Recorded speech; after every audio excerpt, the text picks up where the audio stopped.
الحمد لله نحمده ونستعينه ونستغفره ونؤمن به ونتوكل عليه ونعوذ بالله من شرور أنفسنا ومن سيئات أعمالنا من يهده الله فلا مضل له ومن يضلله فلا هادي له ونشهد أن لا إله إلا الله وحده لا شريك له ونشهد أن سيدنا وسندنا وحبيبنا ومولانا محمدا عبده ورسوله أما بعد فأعوذ بالله من الشيطان الرجيم بسم الله الرحمن الرحيم بل تؤثرون الحياة الدنيا والآخرة خير وأبقى آمنت بالله صدق الله مولانا العظيم وصدق رسوله النبي الكريم ونحن على ذلك من الشاهدين والشاكرين والحمد لله رب العالمين۔ معزز سامعین کرام اور میرے غیور نوجوان ساتھیوں، جو آیت کریمہ میں نے آپ کے سامنے تلاوت کی ہے، اللہ رب العزت اس آیت کے ذریعے یہ پیغام دے رہے ہیں اور یہ بتا رہے ہیں کہ تمہارے اندر کیا خرابی موجود ہے، اور اللہ تبارک و تعالی ہمارے اور آپ کے اندر کی خرابی کو بیان کر رہے ہیں، اور اس آیت کریمہ کے ذریعے اللہ تبارک و تعالی اس خرابی سے نکلنے کا راستہ اور طریقہ بھی بتا رہے ہیں۔ اللہ تعالی فرماتے ہیں کہ اس سے نکلنے کا راستہ اور طریقہ کیا ہے۔ اللہ فرماتے ہیں بل تؤثرون الحیات الدنیا، کہ تم لوگ دنیاوی زندگی کو ترجیح دیتے ہو اس کے مقابلے میں، جبکہ آخرت کی زندگی یہ دنیاوی زندگی سے بدرجہ بہتر ہے۔ آج ہم دنیاوی زندگی کے اندر مشاغل میں بدھے ہوئے ہیں اور اپنی پوری کوشش صرف کرتے ہیں، اور ہم یہ چاہتے ہیں کہ ہمارے پاس کتنے بنگلے ہو جائیں، ہم یہ چاہتے ہیں کہ ہمارے پاس کتنے گھر ہو جائیں، ہم یہ چاہتے ہیں کہ ہمارے پاس کتنے مال و دولت جمع ہو جائے، ہم یہ چاہتے ہیں کہ ہمارے پاس کتنے پیسے آ جائیں۔ نتیجہ یہ ہوتا ہے کہ اسی میں ہماری اور آپ کی پوری زندگی گزر جاتی ہے، مگر ہم نے کبھی 1 گھنٹہ یا کبھی 10 منٹ یا کبھی 5 منٹ ایسا نہیں نکالا جس میں ہم اپنا محاسبہ کریں اور یہ دیکھیں کہ ہمارے اندر خرابی کیا موجود ہے، ہمارے اندر کیا خرابی موجود ہے، اور یہ دیکھیں کہ ہماری جو زندگی گزر رہی ہے اور جو زندگی گزر چکی ہے، نہ معلوم اس میں ہم نے کتنے جرائم کیے ہیں، نہ معلوم کتنے کرائم کیے ہیں۔ ہمیں اس کا محاسبہ کرنا چاہیے اور یہ دیکھنا چاہیے، لیکن ہم اسی دنیاوی زندگی کے اندر الجھے رہتے ہیں، کہیں اپنی اولاد کے لیے، کہیں بیوی بچوں کے لیے، کہیں معاشرے والوں کے لیے، کہیں سوسائٹی والوں کے لیے۔ نتیجہ یہ نکلتا ہے کہ اسی میں ہماری اور آپ کی پوری زندگی گزر جاتی ہے، اور پھر ہم اسے لے جا کر کے قبرستان کے اندر رکھ کر چلے آتے ہیں۔ اس کے بعد بھی ہمارے اور آپ کے ذہن میں یہ بات نہیں آتی ہے کہ ہم اسے قبرستان میں رکھ کر تو چلے آئے ہیں، اب اس کے پاس جائے گا کون اور اس کا وہاں پر حشر کیا ہوگا۔ ایک مرتبہ بھی ہمارے اور آپ کے ذہن میں یہ بات نہیں آتی، اور شاید کہ کوئی اللہ والا ایسا ہو جو آخرت کی فکر کرتا ہو۔ اور اللہ تبارک و تعالی نے ارشاد فرمایا فکر آخرت کے حوالے سے نہ معلوم کتنے واقعات اور کتنی تفسیرات موجود ہیں۔ مفتی شفیع صاحب جو مولانا مفتی تقی عثمانی صاحب کے والد محترم ہیں، وہ فرمایا کرتے تھے کہ اس دنیاوی زندگی کے اندر جو لوگ بھی آئے ہیں، حتیٰ کہ ایک دہریہ ہی کیوں نہ ہو، حتیٰ کہ ایک کافر ہی کیوں نہ ہو، حتیٰ کہ ایک خدا کا انکار کرنے والا ہی کیوں نہ ہو، حتیٰ کہ ایک بتوں کی پرستش اور پوجا کرنے والا ہی کیوں نہ ہو، وہ بھی اس بات پر یقین رکھتا ہے کہ موت یقینی ہے، موت آ کر رہے گی، اور اس دنیا کے اندر کوئی مائی کا لال پیدا نہیں ہوا ہے جو یہ بتا دے کہ موت آنے والی نہیں ہے۔ اور اسی کے برعکس سائنسداں لوگ جو بہت ہی ترقی کر چکے ہیں، لیکن کسی سائنسداں کے اندر یہ ہمت نہیں ہے کہ وہ یہ کہہ دے کہ سامنے بیٹھنے والوں میں سے کس کی موت کب آئے گی۔ موت یقینی ہے، یہ آ کر کے رہے گی، اس کا ایک دہریہ بھی، اس کا ایک کافر بھی، اس کا ایک مشرک بھی، اس کا ایک خدا کا انکار کرنے والا بھی، اس کا ایک بتوں کی پرستش اور پوجا کرنے والا بھی اقرار کرتا ہے، اور جس طریقے سے وہ اس بات کو مانتا ہے اور اپنے دل و دماغ میں اس بات کو بٹھا کر زندگی گزارتا ہے، اسی طریقے سے آج ہم اور آپ بھی زندگی گزارتے ہیں، مگر فکر آخرت یہ ہمارے اور آپ کے اندر بالکل نہیں پائی جاتی۔ ہم میں سے کتنے لوگ ایسے ہیں جو یہ اعلان کرتے ہیں کہ اگر ہمارے پاس پیسے رہیں گے تو ہماری دنیاوی زندگی بہتر ہو جائے گی، اگر ہمارے پاس پیسے رہیں گے تو ہماری آخرت کی زندگی آسانی کے ساتھ گزر جائے گی۔ اس دنیاوی زندگی کے اندر نہ معلوم کتنے آپ کو ایسے سیٹھ ملیں گے، نہ معلوم کتنے ایسے ترم خواہ ملیں گے، نہ معلوم کتنے ایسے تیس مار خواہ ملیں گے جن کے پاس عالی شان بنگلے ہیں، جن کے پاس عالی شان گاڑیاں ہیں، جن کے پاس دنیا کی ہر آسائش کی چیزیں ہیں، لیکن جب وہ رات کو سونے کے لیے جاتے ہیں، کروٹ پر کروٹ بدلتے ہیں، انہیں نیند نہیں آتی ہے، گولی پہ گولی کھاتے ہیں اور گولی پہ گولی کھلائی جاتی ہے، لیکن پھر بھی بھرپور نیند جو انہیں آنی چاہیے وہ انہیں میسر نہیں ہوتی ہے، پوری رات تکلیف کے عالم میں پوری رات گزرتی ہے، پھر بھی انہیں وہ بھرپور نیند جو انہیں آنی چاہیے وہ انہیں نہیں آتی ہے۔ اور اسی کے برعکس ایک مزدور جو دن بھر مزدوری کرتا ہے، جو صبح سے شام تک کھٹتا ہے، جو چلچلاتی دھوپ میں اپنے آپ کو جلاتا ہے، لیکن جب وہ رات کو اپنے گھر جاتا ہے، جب وہ شام کو اپنے گھر جاتا ہے اور رات کو جب وہ سوتا ہے اور جیسے ہی اپنے سر کو اپنے ہاتھ پر رکھتا ہے تو اسے وہ سکون ملتا ہے، اسے وہ نیند حاصل ہوتی ہے جو ایک ارب پتی کو بھی نہیں آتی، جو ایک کروڑ پتی کو بھی نہیں آتی۔ یہ وہ سکون ہے جسے اللہ چاہے عطا کرتا ہے۔ ایک شخص گزرے ہیں جنہیں ہم اور آپ بہلول کے نام سے جانتے ہیں، ہارون رشید کے زمانے میں تھے۔ تو ہارون رشید نے ایک مرتبہ اپنے دربار میں یہ اعلان کیا کہ اگر بہلول دربار میں آنا چاہے تو اسے آنے دیا جائے، اسے روکا نہ جائے۔ ایک مرتبہ ہارون رشید کے دربار میں بہلول تشریف لائے، جب وہ آئے اس کے بعد ہارون رشید سے ان کی ملاقات ہوئی اور بات چیت ہوئی۔ بات چیت کے درمیان ہارون رشید نے بہلول کو ایک چھڑی تھمائی اور یہ کہا کہ اس دنیا میں گھومتے رہنا، تم پھرتے رہنا، اگر تم کو کوئی سب سے بڑا بیوقوف دیکھے گا تو اسے یہ چھڑی دے دینا۔ ہارون رشید یہ سمجھتے تھے کہ اس پوری دنیا کے اندر بہلول سے بڑا بیوقوف انسان کوئی نہیں ہے، تو انہوں نے وہ چھڑی اس کو تھما دی۔ اب بہلول نے وہ چھڑی لی اور وہاں سے چلے گئے۔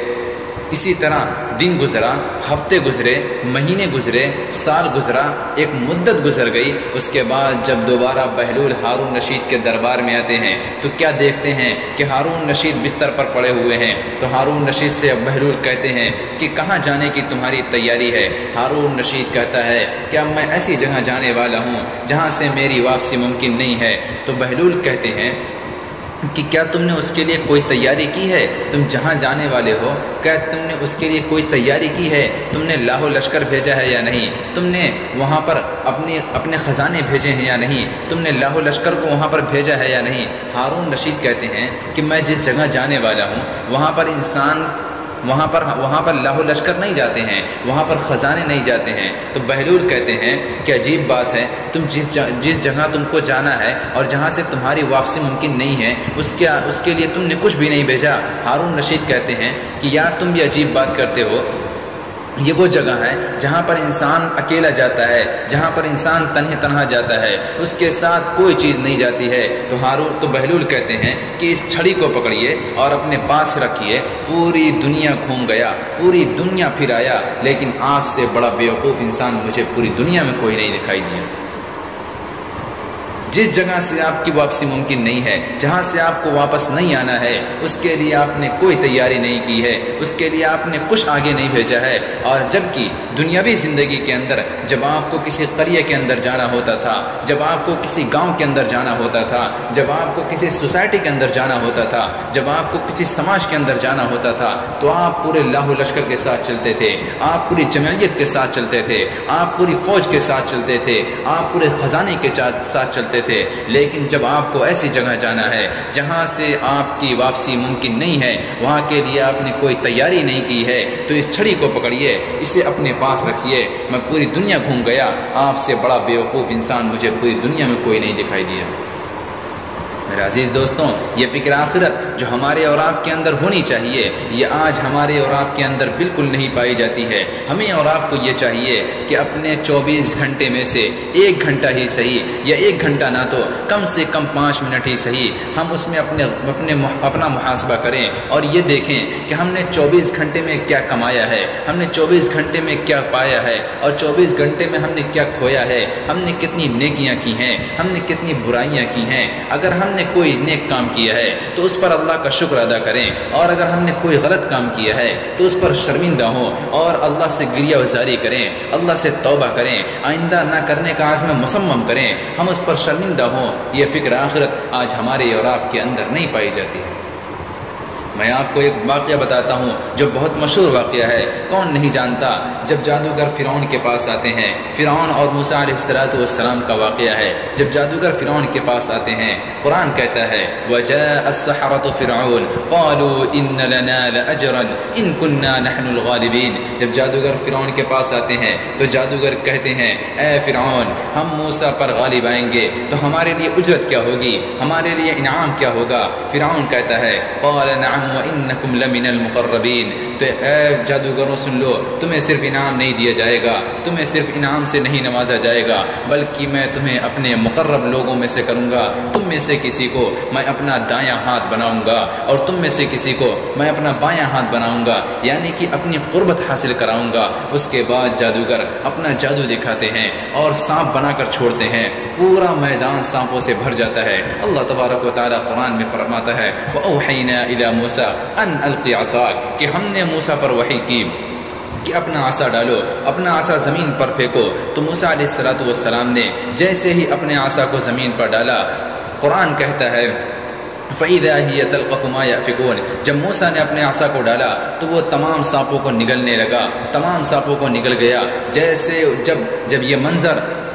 جادوگروں نے دیکھا تو تمام کے تمام سجدے میں گر پڑے۔ فَأُلْقِيَ السَّحَرَةُ سَاجِدِينَ، تمام کے تمام سجدے میں گر پڑے اور کہنے لگے قَالُوا آمَنَّا بِرَبِّ الْعَالَمِينَ، ہم اس رب پر ایمان لے آئے جو پوری دنیا کا پالنے والا ہے، ہم اس رب پر ایمان لے آئے جو پوری دنیا کا پالنہار ہے، ہم اس رب پر ایمان لے آئے جو پوری دنیا کا خالق ہے۔ وہ رب کون ہے؟ فرمایا رب موسیٰ و ہارون، وہ ہارون اور موسیٰ کا رب ہے، وہ ہارون اور موسیٰ کا خالق ہے، وہ ہارون اور موسیٰ کا مالک ہے۔ جب یہ بات سنی، جب یہ بات فرعون نے سنی اور یہ منظر دیکھا کہ تمام جادوگر سجدے میں گر پڑے ہیں، تو فرعون چلملا اٹھا، فرعون غصے میں آ گیا اور کہنے لگا قال آمنتم له قبل ان آذن لكم، کیا تم ایمان لے آئے ہو حالانکہ میں نے تمہیں اجازت نہیں دی ہے؟ اگر تم ایمان لے آئے تو ہم تمہیں دردناک سزا دیں گے۔ قال اقطعن ایدیکم وارجلکم من خلاف ثم لاصلبنکم اجمعین، فرعون نے جادوگروں سے کہا کہ میں تمہارے ہاتھ اور پیر کو خلاف سمت کاٹ دوں گا، یعنی کہ دایاں ہاتھ اور بایاں پیر کاٹ دوں گا، جس سے انسان کوئی کام کا نہیں رہتا، اس کے بعد تمہیں سولی دے دوں گا۔ تو جادوگر کہتے ہیں قالوا لن نؤثرك على ما جاءنا من البينات والذي فطرنا فاقض ما انت قاض، اے فرعون سن لے، ہم اس رب پر ایمان لے آئے ہیں، ہم اس سے پھرنے والے نہیں ہیں، اب دلیلیں ہمارے اوپر واضح ہو چکی ہیں، ہم اس رب پر ایمان لے آئے ہیں، ہم اس سے پھرنے والے نہیں ہیں، ہم اس سے مڑنے والے نہیں ہیں، تو جو چاہے کر لے، تجھ کو جو کچھ بھی کرنا ہے تو کر لے، تو ہمارے جسموں کو، ہمارے اعضاء کو نوش نوش کر نہیں، ہمارے زخموں کو کاٹ کاٹ کر پھینک دے، پھر بھی ہم اس سے پھرنے والے نہیں ہیں، ہم اس سے مڑنے والے نہیں ہیں۔ اب ہم ایمان لے آئے ہیں۔ یہ کون جادوگر تھے؟ یہ وہی تھے جو تھوڑی دیر پہلے یہ کہہ رہے تھے کہ اے موسیٰ، اے فرعون، ہم موسیٰ پر غالب آئیں گے، ہمارے لیے انعام کیا ہوگا، ہمارے لیے اجرت کیا ہوگی۔ فرعون کہتا ہے کہ ہم تمہیں اجرت سے تول دیں گے، ہم تمہیں اپنے مقرب لوگوں میں سے کر دیں گے۔ یہ وہی جادوگر تھے جو تھوڑی دیر پہلے یہ کہہ رہے تھے۔ اس کے بعد تمام کے تمام جادوگر سجدے میں گر پڑتے ہیں اور اللہ رب العزت پر ایمان لے آتے ہیں اور کہتے ہیں قالوا آمنا برب العالمین، ہم اس رب پر ایمان لے آئے جو تمام جہانوں کا پالنہار ہے، جو موسیٰ اور ہارون کا بھی رب ہے، ہم اس رب پر ایمان لے آئے ہیں۔ یہ وہی جادوگر تھے جو تھوڑی دیر پہلے یہ کہہ رہے تھے اور تھوڑی دیر کے بعد، یعنی کہ موسیٰ علیہ السلام کی صحبت کا یہ اثر ہوا کہ تھوڑی دیر کے بعد وہ اپنی جان دینے کو بھی جان کی بھی قربانی دے دی، اور اس قدر ایمان کا جذبہ دل میں پیدا ہوا کہ وہ پھر ایمان سے نہیں مڑے۔ آج ہمارے نوجوانوں کا حال یہ ہے کہ ہمارے اندر آخرت کی فکر نہیں پائی جاتی، ہمارے اندر آخرت کی کوئی فکر نہیں پائی جاتی ہے۔ ہمارے نوجوانوں کا حال یہ ہے، نوجوان کیا ہمارے بڑوں کا حال یہ ہے، سب کا یہی حال ہے۔ آج ہمارے نوجوان جب کسی مٹی میں جاتے ہیں، کسی کے میت میں جاتے ہیں، کسی کے جنازے میں شریک ہوتے ہیں، تو وہاں پر جا کر کچھ پڑھنا چاہیے، ایصال ثواب کرنا چاہیے، استغفار پڑھنا چاہیے، کچھ پڑھ کر بخشنا چاہیے، لیکن یہ نہیں کرتے ہیں۔ وہاں پر بیٹھ کر وہی بات کرتے ہیں، وہاں پر بیٹھ کر مجلسیں سجاتے ہیں۔ ایسا لگتا نہیں ہے کہ جنازے میں شریک ہوئے ہیں، ایسا لگتا ہے کہ کسی میٹنگ میں بیٹھے ہوئے ہیں، ایسا لگتا ہے کہ کسی پروگرام میں انہیں بلایا گیا ہے، ایسا لگتا ہے کسی پارٹی میں آئے ہوئے ہیں، ایسا لگتا ہے کسی ڈھابے پر آئے ہوئے ہیں۔ وہاں پر بھی گالی گلوچ ہے، وہاں پر بھی شور شرابہ ہے، وہاں پر بھی گالیاں دیتے ہیں، وہاں پر بھی دنیاوی باتیں کرتے ہیں۔ لگتا نہیں ہے کہ کسی جنازے میں شریک ہوئے ہیں۔ اور دوسری بات یہ ہے کہ جب جنازہ نکلتا ہے اور جنازے کو لے جایا جاتا ہے، جب جنازہ ہوتا ہے، جنازے کے بعد جب میت کو دفنایا جاتا ہے، کچھ لوگ دفنا رہے ہوتے ہیں، اور ہمارے نوجوانوں کا حال یہ ہے، ہمارے معاشرے کا حال یہ ہے کہ کچھ لوگ الگ الگ گروپ بنا کر، زیادہ تر لوگ الگ الگ گروپ بنا کر، ہمارے نوجوان الگ گروپ بنا کر، اور ہمارے جو بڑے ہیں وہ الگ گروپ بنا کر دنیاوی باتیں کرتے ہیں۔ ہمارے نوجوان کوئی فری فائر کی بات کر رہا ہے، کوئی پب جی کی بات کر رہا ہے، کوئی انسٹاگرام کی بات کر رہا ہے، کوئی کسی کی بات کر رہا ہے۔ سب اپنے اپنے میں مست ہیں۔ کسی کے دل پر یہ چوٹ نہیں لگتی ہے کہ آج ہم کس جگہ پر حاضر ہوئے ہیں، آج ہم کس وجہ سے یہاں پر آئے ہوئے ہیں، یا ہم جنازے میں آئے ہوئے ہیں۔ آج جو شخص تابوت کے اندر سویا ہوا ہے، ہم جس کا جنازہ لے کر آئے ہیں، اگر وہ بولنا چاہے تو وہ بول نہیں سکتا، اگر وہ حرکت دینا چاہے تو اپنی باڈی کو حرکت دے نہیں سکتا۔ آج وہ بے بس ہو چکا ہے، آج وہ اس دنیا سے جا رہا ہے۔ ابھی تھوڑی دیر کے بعد ہم اسے یہاں پر دفنا کر چلے جائیں گے۔ جو یہ منظر یہاں پر دکھ رہا ہے، 10 منٹ کے بعد یہ پورا منظر صاف ہو جائے گا۔ اس کے بعد کوئی شخص اس سے پوچھنے بھی نہیں آئے گا، اسے دیکھنے بھی نہیں آئے گا۔ اور ہمارے بڑوں کا حال یہ ہے کہ وہ بھی اپنا الگ گروپ بنا کر کہیں جگہ پا جاتے ہیں تو وہاں پر اپنی باتیں شروع کر دیتے ہیں۔ کوئی اپنی بیٹی کی بات کر رہا ہے، کوئی کسی رشتے کی بات کر رہا ہے، کوئی اپنے لڑکے کی بات کر رہا ہے، کوئی کسی کا رشتہ لگا رہا ہے، کوئی اپنی فیکٹری کی بات کر رہا ہے، کوئی اپنی بزنس کی بات کر رہا ہے، کوئی اپنی دکان کی بات کر رہا ہے۔ سب اپنے اپنے میں مست ہیں۔ کسی کے دل پر یہ چوٹ نہیں لگتی ہے کہ آج ہم کس وجہ سے یہاں پر حاضر ہوئے ہیں، کل ہمیں بھی اسی طرح تابوت میں سو کر ہمیں بھی جانا ہے، ہمیں بھی اس دنیا سے رخصت ہونا ہے۔ جس طرح آج وہ شخص سویا ہوا ہے اور اپنی باڈی کو حرکت دینا چاہے نہیں دے سکتا، کچھ بولنا چاہے نہیں بول سکتا، کل ہمیں بھی اسی طرح دوسروں کے کندھوں پر سوار ہو کر آنا ہے، اور ہمیں بھی لوگ یہاں پر دفنا کر چلے جائیں گے۔ پھر اس کے بعد کوئی پوچھنے والا نہیں آئے گا۔ ارے عجب بات تو یہ ہے کہ آج کل کے نوجوان، آج کل کے بڑے اپنے باپ کو اپنے ہاتھوں سے دفن کر کے، اپنے ماں کو اپنے ہاتھوں سے دفن کر کے اپنے ماں باپ کی قبرستان کو بھول جاتے ہیں۔ یہ ہمارے معاشرے کا حال یہ ہے۔ تو کیا پڑھ کر بخشیں گے؟ جب اپنے ماں باپ کی قبر کو نہیں یاد رکھتے تو انہیں کیا یاد رکھیں گے؟ آج ہمارے نوجوانوں کا حال یہ ہو گیا ہے، ہمارے معاشرے کا حال یہ ہو گیا ہے۔ کسی شاعر نے کیا خوب کہا ہے، فکر عقبہ کی کر آج ہی بے خبر، کل نہ کر کل کا کوئی بھروسہ نہیں، کل نہ آیا کبھی اور نہ آئے گا کل تو کیا ایک پل کا بھروسہ نہیں۔ کر عبادت خدا کی جوانی میں تو، کر عبادت خدا کی جوانی میں تو، کل بڑھاپا تیرے سر پہ آ جائے گا، قوت و دست پا ختم ہو جائے گی، ایسی عبادت کا کوئی بھروسہ نہیں۔ اور ناز تھا کتنا دولت پہ قارون کو، ناز تھا کتنا دولت پہ قارون کو، بھول بیٹھا وہ سب دین ایمان کو، خاک میں مل گئی اس کی دولت سبھی، ایسی دولت جنت کا کوئی بھروسہ نہیں۔ اور روح شداد جب نکالی گئی سیر باغ ارم کی وہ کر نہ سکا، یعنی کہ شداد نے جو جنت بنوائی تھی اور جو اس نے تڑپ یہ پیدا کی تھی کہ اس دنیاوی زندگی کے اندر میں جنت میں جا کر رہوں گا، شاعر کہتا ہے روح شداد جب نکالی گئی سیر باغ ارم کی وہ کر نہ سکا، ہاتھ ملتا گیا اور یہ کہتا گیا ایسی جنت کا کوئی بھروسہ نہیں۔ اور یہ تو مانا اجل آئے گی ایک دن، اجل یعنی کہ موت، یہ تو مانا اجل آئے گی ایک دن، کیا پتہ کب کہاں روح پرواز ہو، ہے مقدر تو مل جائے گی 2 گز زمین، ورنہ تربت کا کوئی بھروسہ نہیں۔ اللہ تبارک و تعالی سب سے پہلے مجھے ان چند باتوں پر عمل کی اور اس کے بعد آپ سب کو عمل کی توفیق عطا فرمائے، آمین۔ وآخر دعوانا ان الحمد للہ رب العالمین۔